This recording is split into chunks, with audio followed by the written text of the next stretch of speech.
তো ওয়েলকাম বন্ধুরা, আজকে আমরা করতে চলেছি দুর্দান্ত একটা ম্যাথের প্র্যাকটিস সেট। হ্যাঁ, অল্প ম্যাথ আছে, 5টা ম্যাথ আছে, কিন্তু 5টা ম্যাথই আমাদের প্রিভিয়াস ইয়ার কোশ্চেন। তো তোমরা থাকো, কমেন্ট করো উত্তরগুলো যদি জানা থাকে, আর না হলে দেখতে থাকো। খুব ভালোভাবে একটা সেট প্র্যাকটিস সেট আজকে প্র্যাকটিস করবো। আশা করি এখান থেকে পরীক্ষায় অনেক কোশ্চেন কমন পেয়ে যাবে। তো ফার্স্ট কোশ্চেন, এটা হচ্ছে এসএসসি সিএইচএস এর কোশ্চেন। কী আছে, কিছু রাশি মানে কিছু টাকা 2 বছরে 20%, পার্সেন্টটা মনে রাখবে, 20% মানে 2 বছরের টাইম বোঝাচ্ছে, 2 বছর 20% সুদের হারে, মানে এক বছরে 20% সুদের হার। একবার্ষিক ও অর্ধবার্ষিক যদি সুদ দেওয়া হয়, মানে বছরে যদি একবার সুদ দেয়, বছরে যদি দুবার সুদ দেয়, মানে 6 মাস অন্তর অন্তর যদি সুদ দেওয়া হয়, তাহলে তাদের সুদের অন্তর্গত 3133 টাকা। তাহলে রাশি কত হবে? তাহলে আমরা খুব সহজ পদ্ধতিতে করব।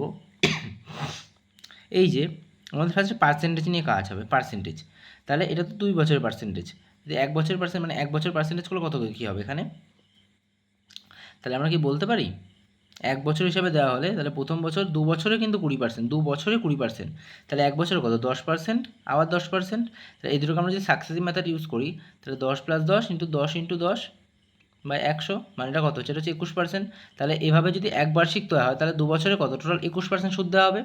হ্যাঁ, এবার অর্ধবার্ষিক, অর্ধবার্ষিক মানে 1 বছরে 2বার সুদ, তাহলে 2 বছরে মোট 4বার সুদ দেবে।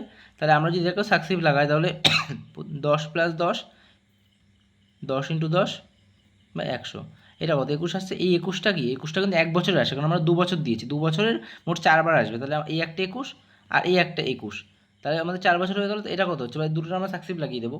কত হবে 21 + 21 + 21 × 21 বাই 100। তাহলে 21 21 কত হচ্ছে 42 হচ্ছে, প্লাস 21-এর স্কোয়ার তোমার হচ্ছে 441, 441 বাই 100 মানে হচ্ছে 46.41। তাহলে আমাদের এখানে বেরিয়েছিল কত, আচ্ছা 20, সরি এটা 20 আছে, তো এটা ভুল হয়ে গেছে, সরি। তাহলে 20 + 20 × 20 × 20 বাই 100, এটা হচ্ছে তোমার 44।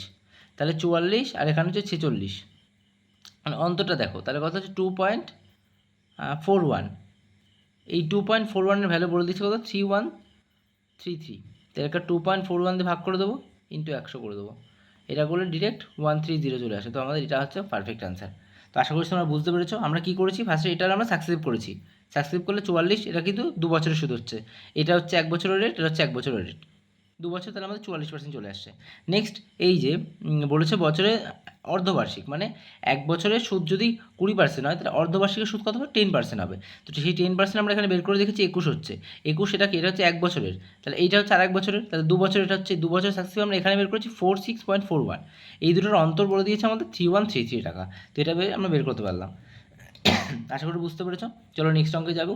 আছে তাজা আঙুর মধ্যে 75% জল থাকে, শুকনো ফলের মধ্যে 25% জল থাকে। 20 কেজি শুকনো আঙুরের জন্য কত কেজি তাজা ফল প্রয়োজন? খুবই একটা মানে ইম্পর্টেন্ট অঙ্ক, বারবার এটা রিপিটেড অঙ্ক।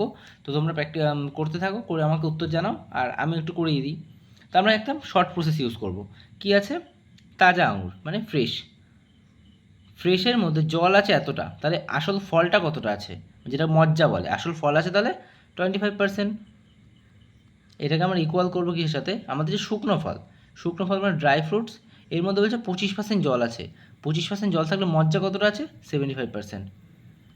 এই পার্সেন্ট এই পার্সেন্ট কেটে দাও, 25 দিয়ে কাটলে এটা 1 হচ্ছে, 75কে কাটলে 3 হচ্ছে। তাহলে আমরা যখন ফ্রেশ ওয়াটার বা মানে ফ্রেশ ফল আর ড্রাই ফলের রেশিও বের করবো, তখন কী হবে, এটা এদিকে চলে আসবে, তাহলে 3/1 হবে না, 3/1। এবার যে ড্রাই যে ফলটা, এটার একটা ভ্যালু দিয়ে দিয়েছে 20 কেজি শুকনো ফল, তাহলে এটার ভ্যালু হচ্ছে 20, তাহলে এটার ভ্যালু কত হবে, ইন্টু 20 = 60 কেজি। এটার আনসার হচ্ছে 60 কেজি। আশা করি সবাই বুঝতে পেরেছ। নেক্সট অঙ্কে আসবো। বলছে দুটি মৌলিক সংখ্যার গুণফল 117 হলে তাদের এলসিএম কত হবে? দুটো মৌলিক সংখ্যা, যে কোনো একটা মৌলিক সংখ্যা নিয়ে নাও, তাহলে একটা মৌলিক সংখ্যা 5, একটা মৌলিক সংখ্যা 7, এদের এলসিএম কত হবে? দেখো কোনোভাবে কাটা যাচ্ছে না, যখন কাটা যায় না তখন আমরা এই দুটোকে গুণ করে দিই, তাহলে 35, মানে এদের যে গুণফল হচ্ছে সেটাই আসলে আমার এলসিএম হচ্ছে। তাহলে এখানে আমরা হচ্ছে দুটি মৌলিক সংখ্যার গুণফল 117, তাহলে এলসিএম কত হবে? এলসিএম অবশ্যই 117 হবে। আশা করি বোঝা গেছে। চলো নেক্সট অঙ্কের দিকে গাই। আমি চেষ্টা করি অল্প সময় তোমাদেরকে বেশি অঙ্ক প্রোভাইড করার। এবার যেহেতু 5টা অঙ্ক, তো 5টা অঙ্কের জন্য 5 মিনিট লাগা উচিত না, তা তোমাদের বোঝানোর জন্য 5 মিনিট নিয়ে নিচ্ছি আমি। এখানে কি আছে, একদম ইজি একটা অঙ্ক আছে। তো ফার্স্টে আমরা করবো কি, 144-এর স্কোয়ার, মানে 144 কত স্কোয়ার, এটা হচ্ছে 12-এর স্কোয়ার। এই 12টা আমরা 52-এর সাথে যদি যোগ করে দিই, তাহলে 52 যোগ করে দিই কত, 64, 64 কত স্কোয়ার, 8-এর স্কোয়ার। এই 8 যদি আমরা 248-এর সাথে যোগ করে দিই, তাহলে 8 প্লাস 248 কত হবে? হ্যাঁ, 256 হচ্ছে। 256 কার স্কোয়ার? 16 স্কোয়ার। তো 16 হচ্ছে আমাদের পারফেক্ট আনসার। এভাবেই খুব তাড়াতাড়ি তোমরা অঙ্কগুলো করে নিতে পারো। নেক্সট একটা ইম্পর্টেন্ট অঙ্ক বলছে, একটা ঘড়ি 60 টাকায় বিক্রয় করে 15% ক্ষতি হচ্ছে, 2% লাভের জন্য কত টাকা বিক্রি করতে হবে? তাহলে 60 টাকায় বিক্রি করলে আমার 15% ক্ষতি হচ্ছে, এটা হচ্ছে আমার বিক্রয় মূল্য। তাহলে ফার্স্ট আমরা বিক্রয় মূল্য থেকে ক্রয় মূল্যে চলে আসবো। 60 টাকায় বিক্রি করেছি, 15% ক্ষতি হচ্ছে, মানে 85 ইন্টু 100।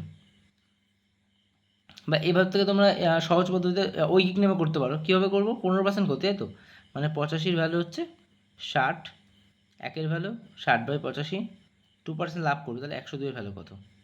এখানে 17 দিয়ে কাটো, 5 হচ্ছে, 17 দিয়ে কাটলে 6 হচ্ছে, 5 দিয়ে 60কে কাটলে 12 হচ্ছে, 6/72। তো এটা হচ্ছে আনসার। তো এরকমই প্র্যাকটিস সেট পেতে তোমরা আমাদের চ্যানেলটাকে সাবস্ক্রাইব করতে পারো, এমার্স। এখানে জিকে প্র্যাকটিস সেটও করা হয়, আবার অঙ্ক প্র্যাকটিস সেটও করা হয়।